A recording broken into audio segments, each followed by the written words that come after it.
Allez, tout en essayant que vous passez un excellent moment en notre compagnie dans cette période de confinement. Surtout, nous chérissons l'espoir d'avoir des lendemains meilleurs et une suite de vie un peu plus agréable. En attendant, nous essayons autant que faire se peut, à notre humble niveau, de vous apporter un peu de soleil dans vos différents cœurs à travers cette émission Pipolémique, deuxième partie que vous pourrez retrouver sur les différents canaux que sont le numéro 99, Book et Canal+, 740 Star Times, ainsi que le numéro 3 de la TNT. On va rappeler également les mesures de prévention concernant cette pandémie universelle, la maladie à coronavirus. Il faut tout simplement se couvrir le nez et la bouche avec un mouchoir pour éternuer ou tousser, se laver régulièrement les mains à l'eau et au savon, éviter tout contact étroit avec une personne qui souffre de fièvre, de toux ou de rhume, un peu de distancia, ouais, c'est le nouveau concept comme on dit. Et puis en cas de fièvre et de toutes les difficultés respiratoires, il faut impérativement se rendre dans le centre de santé le plus proche, Infoline 143 ou encore le 101. Deuxième sujet, avec une belle équipe dédiée à la cause avec laquelle nous l'abordons avec le sujet suivant. Pourquoi tant de palabres entre producteurs et chanteurs-chanteuses? C'est le sujet de cette deuxième partie d'émission et nous recevons un monsieur qui s'est bâti une réputation en Côte d'Ivoire dans le monde du showbiz principalement. Il est producteur d'artistes, il a tendu la perche à de nombreux artistes dont Frankie DiCaprio, Shola Boubaraba, Issa Sanogo, Les Mousseurs, mais surtout Tabot Cadence. Merci de recevoir un nom que vous avez déjà certainement entendu, monsieur Firmin Nanga.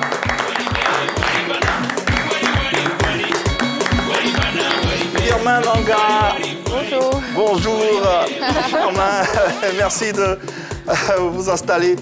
Et bienvenue sur la 3 et dans cette émission Pipolémique. Merci, bonjour. Bonjour. Bonjour. On se sent à l'aise ici. Hein. Oui, normal. Moi qui est distancia. Oui, normal, on respecte. Son nom, comment il s'appelle Don Mike le Gourou. Oui, Prudencia. Prudencia, oui, ça, voilà quoi, ça refait surface. Comme on dit, un artiste ne meurt jamais. Voilà. En tout cas, merci d'avoir répondu à l'invitation de la 3. On s'étale sur un sujet dont tu es proche, la relation producteur-chanteur. Pourquoi il y a autant de palabres? Marie-Dominique, est-ce que tu as une idée déjà, avant que l'invité s'exprime?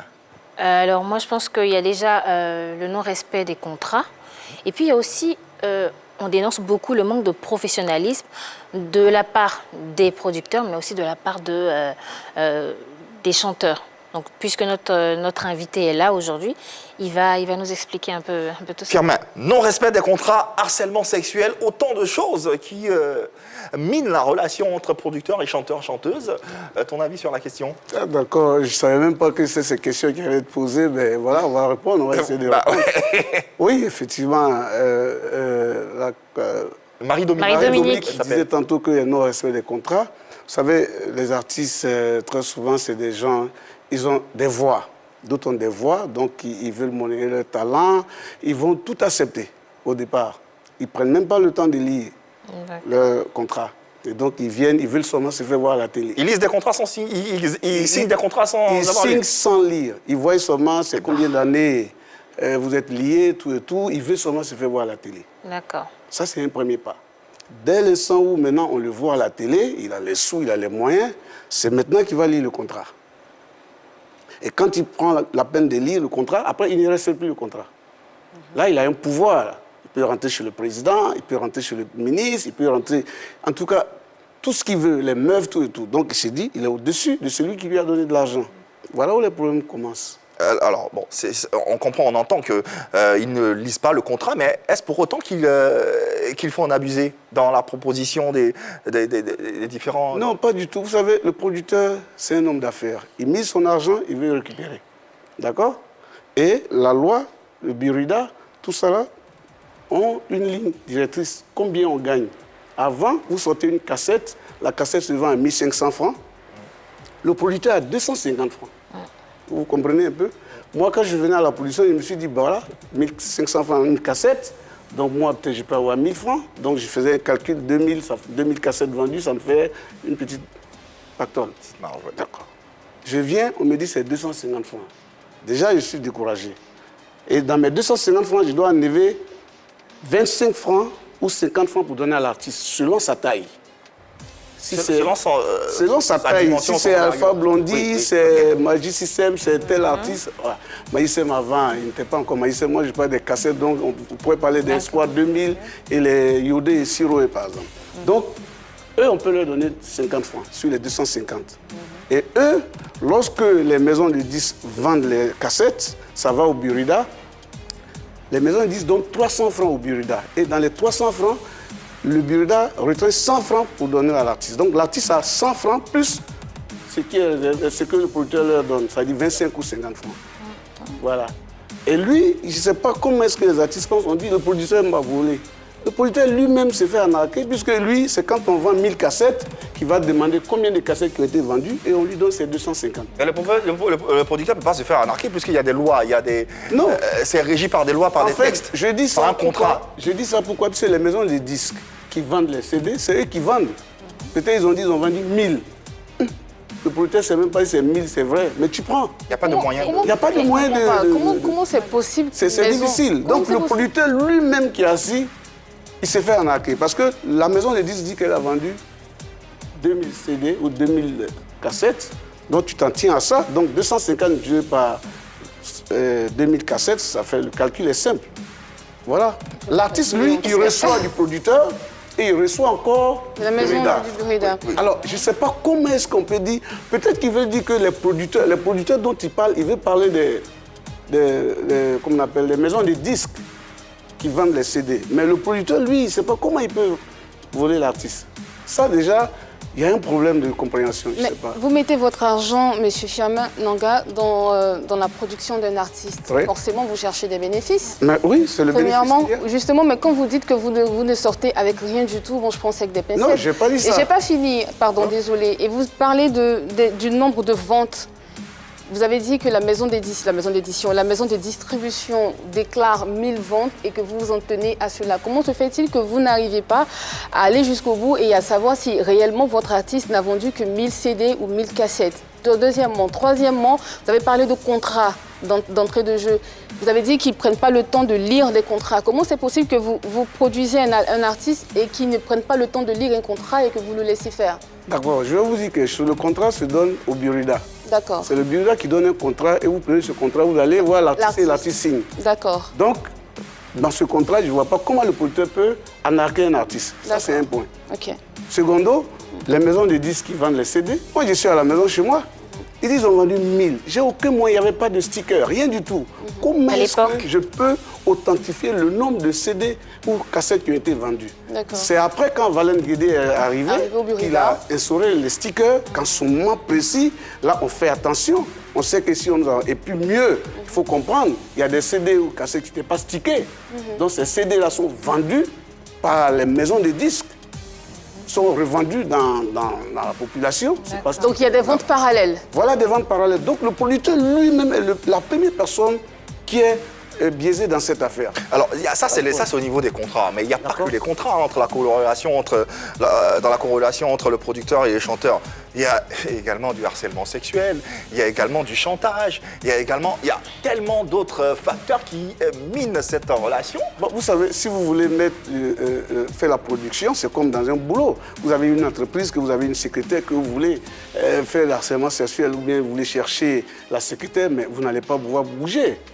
Ah bon? Vous n'allez pas pouvoir bouger parce que la secrétaire, elle va vouloir être déçue. Quand vous allez lui dire, quand il va venir en retard, vous allez lui dire... Mais on voit des cas comme ça, hein, ça existe, c'est pas que ça n'existe pas. C'est là qu'on parle de manque de professionnalisme. Voilà, c'est manque de professionnalisme. Mais, vous savez, les relations humaines sont un peu quelque chose... sont quand même difficiles. Lorsque vous côtoyez quelqu'un, vous oubliez que vous êtes dans une profession. Voilà le problème, ça se fait partout, hein. Que ce soit même au niveau de la musique, au niveau du boulot, dans la profession, tout se passe. Même partout dans le monde entier, même les autorités, partout, tout le monde en fait. Vous n'allez pas forcément attaquer les artistes, seulement les producteurs. Mais je pense que les producteurs n'y font pas. Ça peut être peut-être la fille, elle veut que le producteur puisse l'aider davantage, donc elle peut l'harceler aussi sexuellement, pas forcément le producteur, c'est vice-versa. Non, je ne suis pas d'accord. Il y a des producteurs que les chanteuses harcèlent. Mais oui, si l'artiste, une fille veut que le producteur puisse l'aider, elle passe par tous les moyens, elle n'arrive pas, elle va polariser, elle va tout mettre à sa possession pour que ça arrive. Hein. Ça vous est déjà arrivé? Moi, non, pas du tout, puisque moi, je produis très rarement les femmes. Ah, mais il y a Chola Bobaraba quand même. Chola Bobaraba, on a fait une coproduction. Elle était venue, elle avait déjà tout mis. Moi, je suis venu l'aider parce qu'elle voulait que je puisse l'aider. Parce que Firmin Nanga, on se dit, bon, il y a un carnet d'adresse bien fourni. Donc, je pouvais l'aider dans ce sens-là. Et voilà, c'est une très belle femme, mais ça ne veut pas dire que je suis tombé. J'ai produit Tabot Cadence, j'avais plein de filles. Plein de nanas, tout et tout, ben, c'est d'autres personnes qui les ont enceintés. Alors moi, je n'ai pas pu faire quelque chose. Vous n'avez pas pu. On sent beaucoup de regrets dans sa voix. Non, je vous dis, mais effectivement, c'est des belles femmes. Quand vous parlez de Chola, c'est une belle femme. Mais je veux dire, dès l'instant où vous commencez à travailler avec quelqu'un, il y a une barrière. Il faut mettre une barrière. C'est là où peut vous aider à crier sur la personne, à rayer le contrat ou bien même s'exprimer. Mais lorsque vous sortez avec une fille avec laquelle vous travaillez, vous n'avez plus de voix. Elle vous connaît totalement et vous n'avez plus de voix. Non, non. Non seulement il y a des filles même qui sont impolies déjà, et si vous sortez encore avec elles, ça va être difficile. Je vais vous donner une petite anecdote. Oui. Les filles de Tabot Cadence comme ça, elles sont venues... Vous parlez des danseuses? Oui, les danseuses. Elles sont venues de la France. Et voilà, il y avait une vidéo qui voulait... Daniel Cussac voulait réaliser une vidéo. Voilà. Voulait réaliser une vidéo. Et bon, il m'a appelé. J'ai dit, bon, OK, allez-y faire des photos pour la jaquette. Elles sont allées à la plage avec le photographe de Daniel Cussac. Elles ont fait des photos bien. Et elles se sont mis après en string pour faire leurs propres photos. Et Daniel Cussac a pris cette photo en string pour mettre ça sur la pochette de la jaquette. Elles m'ont envoyé à la police mondaine. Vous comprenez un peu? Elles m'ont envoyé à la police mondaine. Et donc je suis arrivé là-bas, je leur ai dit, mais est-ce que quand vous faisiez les photos, j'étais présent? Non. Est-ce que je vous ai dit d'aller vous mettre en signe pour faire des photos? Non. Daniel Cussac, vous avez droit de regard avant l'affichage de cet album. Vous voyez, Daniel Cussac m'a montré des images. Moi, les images m'ont plu, elles sont allées faire des photos. Donc vous avez vu. Attendez. Daniel Cussac m'appelle pour envoyer des articles, faire des photos pour la jaquette. Vous allez, avec des tenues que j'ai achetées, confectionnées, vous allez vous faire des photos avec d'autres tenues. Ça, c'est des photos personnelles qu'elles ont décidé de faire pour elles. Vous êtes consentante? Oui. Parce que moi, je ne sais pas, je n'y étais pas. J'ai demandé à Daniel Cussac, est-ce que ces photos-là, c'est les filles? Il dit oui. Mais puis, effectivement, je vois les filles, je les ai appelées. Elle dit oui, c'est elles qui ont fait les photos. Mais mieux, c'est lorsque c'est sorti à la une, en Côte d'Ivoire ici, qu'elles se sont rebellées parce que les familles ont commencé à mettre la pression. Mais qui a choisi de prendre ces photos-là pour faire la pochette de l'album? Je suis producteur. D'accord. On me montre une photo qui peut faire vendre. J'accepte. Parce que je me dis que c'était de manière... Donc elles ont eu raison de vous convoquer. Justement, si. La preuve, vous avez validé. La preuve, on est arrivé à la police mondaine, on m'a libéré, c'est que j'ai eu raison. Vous avez eu raison. On aurait dit... Vous avez eu raison parce qu'on dirait qu'elles sont adultes et qu'elles savaient ce qu'elles faisaient. Je suis sûre que c'est ce qu'on vous a dit là-bas. Comment? Parce qu'elles sont adultes, donc elles savaient ce qu'elles faisaient. Je pense qu'elles ont posé plus pour c'était une photo personnelle, pas une photo... C'est ce que moi je pense, ces photos. Mais vous savez, nous sommes des hommes d'affaires. Lorsque vous faites une photo qui peut faire vendre, alors on utilise la photo. Moi j'ai une petite question. Avant la question, Marie-Dominique, tu permettras un priorité au direct avec ces téléspectateurs qui interagissent d'une façon ou d'une autre avec nous. On va entendre l'avis de Désiré Bekay, il est logisticien et nous lui passons le bonjour. Salut. Bonjour Yves, bonjour à tous. Je suis avec vous depuis l'application mobile. Alors je pense que les discords entre artistes et producteurs partent souvent du fait que les producteurs, voyant leur poulain, leur formation voler de leurs propres ailes ou gagner en notoriété, je pense qu'il y a une certaine sorte de jalousie qui s'installe. Voilà, ils voudraient pouvoir avoir ma mise et le contrôle absolu sur cette personne qu'auparavant elle pouvait contrôler et tout, et qui prend son envol. Alors c'est un peu ça mon point de vue sur ça, sur ce sujet. Merci pour ce point de vue, hein, Désiré. Il a parlé de jalousie. Ça, c'est un angle qu'on va aborder dans pas très longtemps. Marie-Dominique, oui, tu souhaiterais... Moi, ce que j'aimerais savoir, c'est que lorsqu'il y a ce genre de sortie, comme pour les photos, est-ce qu'il y a une feuille de route qui est établie? feuille de route, déjà avant, je veux dire, pour les photos, pour une cassette, pour une maquette, par exemple, Oui. on se dit, on part avec telle tenue, comme vous avez dit au début. Donc, quand elles vont et elles n'ont pas le droit, normalement, de faire d'autres photos qui ne vont pas être utilisées pour le boulot. Vous savez, quand on vous envoie faire un boulot, faites votre boulot. Ne faites pas autre chose. Vous savez... Mais c'est pas parce qu'on fait autre chose que Non, pour autant, on doit l'utiliser ou l'exploiter à des fins... Je vais vous expliquer. Quand vous arrivez dans un studio, un artiste, lorsqu'il est en train de chanter, l'arrangeur, c'est une œuvre de l'esprit. Bien sûr. Et donc, tout ce que vous faites qui peut animer sa production, il l'utilise. Même quand vous n'êtes pas venu chanter, vous êtes en train de bavarder dans le studio, vous dites des petits mots, lui, il l'utilise. Donc, soit ça vous plaît, soit ça ne vous plaît pas. C'est à cause Voilà, de voilà le problème. Moi, c'est à cause de ce genre de problème Donc, que moi, quand- j'ai décidé de m'auto-produire. Oui, c'est vrai. C'est aussi une solution. Oui, c'est aussi une solution parce qu'aujourd'hui, j'ai 3 sons. J'ai 3 sons que j'ai produits moi-même, sans l'aide de personne. 3 fameux sons. Mais 3 fameux sons que personne ne connaît. Parigo, c'est méchant. Il n'est pas grave. J'ai fait Les Aventuriers, j'ai fait Je suis Zo, j'ai fait Thank You dernièrement. Et c'est moi-même qui ai tout fait à cause de ce genre de propos, en disant que le producteur doit utiliser tout ce qu'il veut juste pour faire vendre, se faire de l'argent. Voilà, je dis ça parce que aussi, à côté de ça, il y a le harcèlement, comme tu as dit tout à l'heure, Yves. Il y a le harcèlement, ça existe bien. Parce que si aujourd'hui j'ai décidé ça, c'est parce que aussi j'ai été harcelée quelque part. Comment quelqu'un qui vient vers moi qui me dit « Ah, Eunice, j'aime ce que tu fais et tout. Vraiment, tu es belle. » Mais à côté de ça, moi, je t'aime bien. Moi, je veux t'aider, ça n'a rien à voir, mais je t'aime bien. Je veux vraiment être avec toi et tout ça. Il dit, bon, tu es un homme, je suis une femme. C'est possible qu'on soit ensemble, il n'y a pas de problème. Mais si c'est vraiment sérieux, tu vas voir mes parents. Et puis, bon, on s'entend dessus, on se marie. Voilà, tout va bien. Ça arrive Tu là-bas. te dis, toi, j'ai marié chez tes parents, vite, hein. Non, mais moi, je suis parents. Moi, j'aime ça, j'aime voir les parents. C'est ça. Tu vas voir tes parents toute seule. Donc, tu vois, mais après, le monsieur, il ne comprend pas ça. Il veut forcément aller droit au... Il veut Oui, mais dans le sens, Voilà, donc quand il dit ça... en termes, quoi. En fait, Voilà. moi, je me dis que ce n'est pas un producteur. Oui, c'est pas un professionnel. C'est pas un professionnel. Un Moi, je producteur, m'aurais il opinion. vient d'abord, il doit vous écouter. Si vous avez une voix, il sait qu'il va gagner de l'argent avec votre voix, il vous produit. Lui, là, Là, il était là pour autre chose. Il a moi, ça suffit pas. Voilà. Il y a des non-dits, hein, tonton. Ça arrive dans ton temps.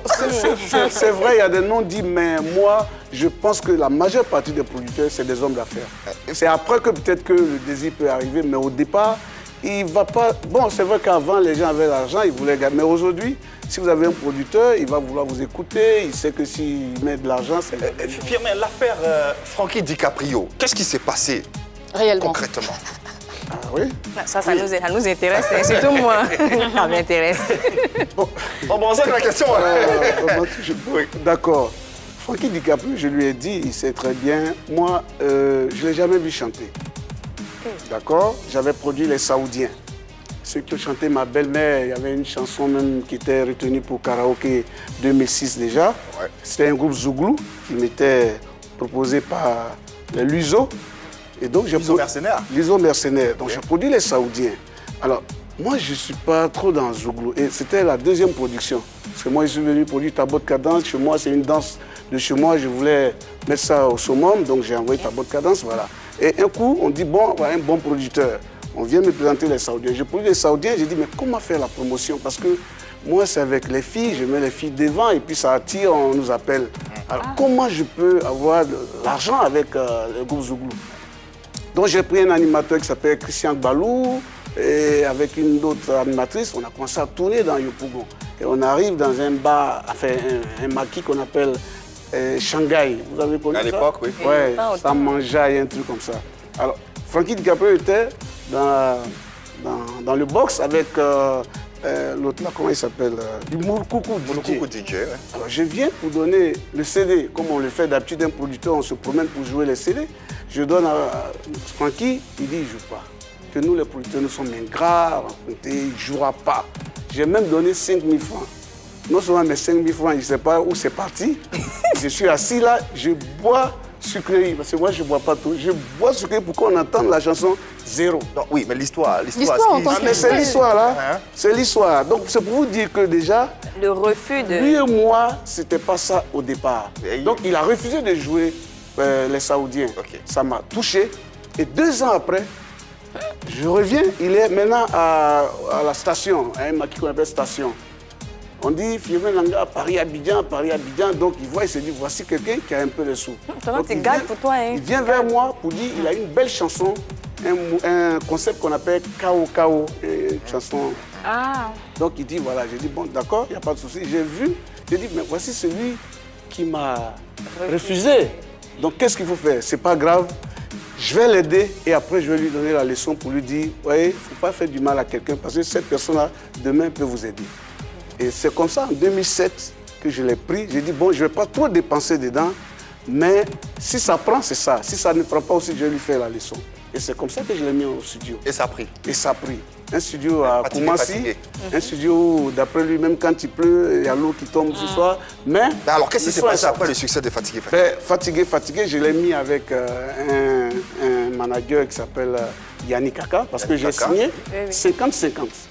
C'est-à-dire, il n'y a plus de vente de CD, on ne vend plus, il y a la piraterie. Donc, je signe 50 pour ses prestations. Il a 100 000, j'ai 50 000, lui a 50 000. Okay. Mais qu'à cela ne tienne, souvent, 80 000, je ne vais pas courir après les 40 000 francs, mais je mets tout ça là, de continuer dans la promotion. Et c'est comme ça que lui, Yannick Kaka, il bougeait. On me déclarait certaines choses, on ne me déclare pas, mais je ne dis rien. Donc, j'ai eu un contrat en France avec Désiré Quadio. Oui. Donc j'amène Francky DiCaprio en France, moi-même j'y vais. Donc on a fait la promotion, tout et tout. Ça a pris, vous savez, fatigué, ça a cartonné. En tout cas, ça nous a fatigués. Voilà. Et Dieu seul sait comment est-ce que j'ai fait pour que ça prenne. Parce qu'au départ, c'est un jeune frère, Johnny le Mogousseur. Allons dans le cœur du... Bon, d'accord, vous voulez entendre ça? Oui, Ce qui s'est passé, c'est que je suis revenu de France, on est revenu, et après, il y a eu encore un contrat. Ça, c'est à mon insu. D'accord. Mais avec qui alors? Un contrat avec une autre personne. Avec une autre les personne. mêmes organisateurs Désiré Quadio. Et là, c'est Francky, avec peut-être Yannick Kaka, je ne sais pas. Ils ont signé dans votre Ils ont signé dos. le contrat pour qu'ils aillent en France. D'accord. Alors moi, je suis là, j'entends, je vois partout, Francky, Franco, on m'appelle, on dit, mais tu seras à Abidjan et à Paris. Je dis, non, qu'est-ce qui se passe? On dit, non, Francky joue jeudi. Je dis, ah bon? Moi, j'étais en Hollande. Je dis, Francky joue jeudi, moi, je ne sais pas au courant. J'appelle Yannick Kaka à Abidjan. Il me dit, ah, il faut voir ton petit. Je dis, mais comment voir ton petit? Il dit, il faut le voir. Donc, puisque je n'arrivais pas à mettre la main sur lui, je suis arrivé à Paris. Donc, j'ai pris un huissier pour pouvoir faire les photos, puisque mon beau était préfet de police de Paris. Okay. On a tourné, comme lui aussi, il aime tout ce qui est ivoirien. On a commencé à tourner pour faire des images un peu partout, pour aller dans la boîte. Et finalement, on arrive à 3 h du matin, la boîte est bourrée, craquée. Et qu'est-ce qu'il vous a dit, Francky, sur ce contrat? Mais quand vous arrivez, l'artiste est logé, je ne sais pas, qu'on appelle dans un hôtel où vous ne voyez pas l'artiste. Comment il a expliqué la signature de contrat, en fait? Vous n'avez pas donné d'explication? Il n'y a pas d'explication. Moi, je n'ai pas voulu chercher à savoir. Et c'est ce qui a créé le conflit? C'est ce qui a créé le conflit. Donc moi, j'ai bloqué le... Ok, on a entendu. Sur les réseaux sociaux... Il y a un commentaire de Akashi Seijuro qui nous dit que si ce n'est pas l'argent, qu'est-ce qui peut causer palabre entre un producteur et un chanteur ou une chanteuse? Non, dans le cas de figure là, c'était l'argent. C'est exactement vrai ça. que c'est l'argent, mais ça, c'est un non-respect du contrat. Oui. Il y a ça avant que ça soit l'argent. Et moi, Yves, ça m'emmène à poser une question. Normalement, avant de commencer avec un artiste, il y a un contrat. Oui. Donc, dans le contrat, il y a forcément des clauses qui sont relatives au conflit. Est-ce que ça n'existe pas dans les contrats que vous signez avec vos artistes? Non, si, on dit bien, c'est comme tout conflit dans un contrat. On dit que quand ça ne va pas, vous allez vous retrouver d'abord à l'amiable, si ça ne va pas, vous allez au tribunal. C'est ce que ça veut dire. Et il y a eu des poursuites judiciaires dans le cas Francky Non, DiCaprio? rien du tout. Moi, j'ai utilisé ma force, puisque ma force, le CD, ça m'appartient, le son, ça m'appartient. Lui, il pourra chanter en live. Donc, j'ai fait arrêter toutes les chansons sur toutes les radios et les télévisions. Donc, personne n'avait le droit de jouer. Donc, j'ai tout bloqué. Non seulement je me suis arrêté dans la boîte, j'ai pris mon argent, on a fait 50-50. J'ai récupéré tous les travaillements, tout et tout. J'étais dans un pantalon chasseur, j'ai tout mis là-bas. Le détail est important. C'est Voilà. ce que je retiens. Ce que je retiens oui. de cette histoire, c'est que le tonton qui est assis avec nous ici, là, il ne faut pas faire quelque chose aujourd'hui. Tu vas penser que demain, c'est parti. Là, on a le retour. Ça, c'est sûr. Autant d'artistes, autant de talents hein, produits par notre cher invité Firmin Nanga à travers le sujet suivant. Pourquoi tant de conflits entre producteurs et chanteurs? On va aborder le deuxième axe rapidement. Est-ce que les producteurs sont jaloux de leurs petits qui deviennent stars? Il leur par impose, ricochet. jaloux, je ne sais pas, mais il leur impose quand même leur façon de penser. Quand M. Finanga dit que, surtout quand il lance la pierre aux femmes, tu ne sais pas chanter parce que tu es une femme, comme si tu faisais jouer tes atouts physiques parce qu'on veut forcément, tu veux forcément chanter, donc tu attires un homme dans tes filets. Je trouve que quand même c'est légèrement sexiste de sa part. Je suis désolée, ça n'engage que moi. Ensuite, c'est pas que de la jalousie, Yves. Il y a aussi le cas de figure où le producteur veut forcément que son artiste s'inscrive dans un style de musique nouveau. Je prends l'exemple de Tony Motola. Tout le monde connaît l'histoire de Tony Motola avec Maria Carey. Ouais. Lui et Gillo. Il a créé une certaine rivalité entre les deux parce qu'il voulait absolument que Maria chante comme Gillo parce qu'il avait une relation aussi avec Maria Carey. Et moi, je pense que justement, c'est peut-être pas de la jalousie, mais ils veulent complètement s'imposer dans la vie artistique de leur poulain, je vais dire ça comme ça, ou de leurs produits. Et c'est ça un peu qui est désolant, c'est ce qui est un peu c'est ce que je trouve triste quand même dans la relation entre un artiste et un producteur. Je suis un peu d'accord avec toi, mais pour le côté sexiste, il faut savoir également que c'est du business. Donc oui, c'est du forcément, il y a business. un attrait commercial. Je suis d'accord, mais mais quand il dit qu'elle ne sait pas chanter et qu'elle vient et qu'elle veut forcément qu'on les mette devant. Et puis il dit toutes les femmes. Pourquoi il dit toutes les femmes? Quand toutes les femmes, elles arrivent, elles ne savent pas chanter et elles veulent forcément qu'on les mette au devant de la scène. Il a pris le cas de Tabot Cadence. Il a dit d'une part que les filles ont fait des photos avec des strings. Il a dit d'une autre part qu'il a vu que la photo était belle. Il y a des femmes qui savent chanter également. Franchement. Je n'ai pas dit toutes les femmes. Hein. J'ai dit il y a certaines femmes. Il faut bien nuancer les choses. Discerner l'irréel dans la réalité. J'ai dit certaines femmes. Sinon, Maria Carey, comme on appelle Céline Dion, tout ça, c'est des grandes chanteuses. Mais je vais dire, il y a vous savez, aujourd'hui, à cause du business, à cause de la précarité, des moyens, il y a des femmes aussi qui veulent s'adonner à la chanson. Pour eux, c'est un moyen de sortie, c'est ça? Un moyen de sortie, un moyen de pouvoir... Je vous dis la vérité, il y a des filles aussi qui veulent voyager. Faut nous dire la vérité. Il y a des filles qui veulent voyager, prendre le vol. Voilà. C'est autant aussi comme les DJ que vous voyez aujourd'hui, DJ. Ils veulent, puisque l'ambassade, chaque fois, vous demandez, vont refuser des visas. Donc, elles veulent chanter, même si elles ne savent pas chanter. Donc, moi, j'ai une oreille musicale. Quand vous venez, je sais que vous ne savez pas chanter, je ne vais pas mettre mon argent dedans. Allez, on va refermer ce sujet. Qu'est-ce qu'on peut retenir de la relation et des conflits entre producteurs et chanteurs ou chanteuses, Firmin, finalement? Moi, je pense que lorsque vous venez au départ pour vouloir chanter, prenez le temps de lire le contrat. Si vous ne lisez pas, que vous devenez star, vous devez respecter le contrat. Même si vous êtes plus fort que le producteur, vous devez lire le contrat. Parce qu'il y a des artistes aujourd'hui qui crient sur leur producteur. Moi, j'en ai vu, hein. Voilà, c'est pas normal. Et on va s'en tenir à ça, c'est son avis, on le respecte. Le débat se poursuit chez vous. Rapidement, 3 secondes, ma chérie. Magic Diesel, ce qu'il a dit là, j'espère que vous avez compris. Allez, Firmin, on sait que tu influences pas mal d'artistes, de chanteurs. On va te laisser le soin de donner un message à l'endroit de la population vis-à-vis de cette maladie, de cette pandémie en ce moment qui mine notre société. Qu'est-ce que tu peux dire à notre jeunesse surtout? À part la musique, moi je suis un professionnel de la santé. Oui. Voilà, donc je préfère que les gens s'en tiennent aux mesures. Il faut se laver les mains avec du savon. Si vous n'avez pas de gel voilà, vous pouvez prendre de l'eau et du savon. Oui. Savon de Marseille. Oui. S'il n'y en a pas, vous prenez du savon, vous vous lavez les mains, vous vous éloignez 1 mètre. Faut avoir, vous voyez les masques que les gens utilisent en ville, ça ne vous protège pas, il faut avoir les masques chirurgicaux. D'accord. Voilà, parce que vous prenez les masques là, il y a le bleu à l'intérieur et le blanc au dehors. C'est ça, ça veut dire que chez l'autre, il y a des fuites ou il n'y a pas de fuites. Parce que vous prenez les masques au dehors, ça ne protège pas du tout. Voilà, donc c'est juste qu'il faut acheter les masques chirurgicaux médicaux. En tout cas, merci pour ces informations et merci d'être passé sur notre plateau. On va l'applaudir d'ailleurs. Et rappelez toutefois qu'en cas de fièvre, de difficulté respiratoire, il faut se rendre immédiatement dans le centre de santé le plus proche. Et rappelez les différents numéros de téléphone, 143 ainsi que le 101. Nous, on a eu beaucoup de plaisir à vous servir ce numéro. On sera encore des vôtres demain, même heure, même canal sur la 3. D'ici là, il n'y a que de l'amour par ici. On vous souhaite une très bonne santé à tous et à toutes. À demain.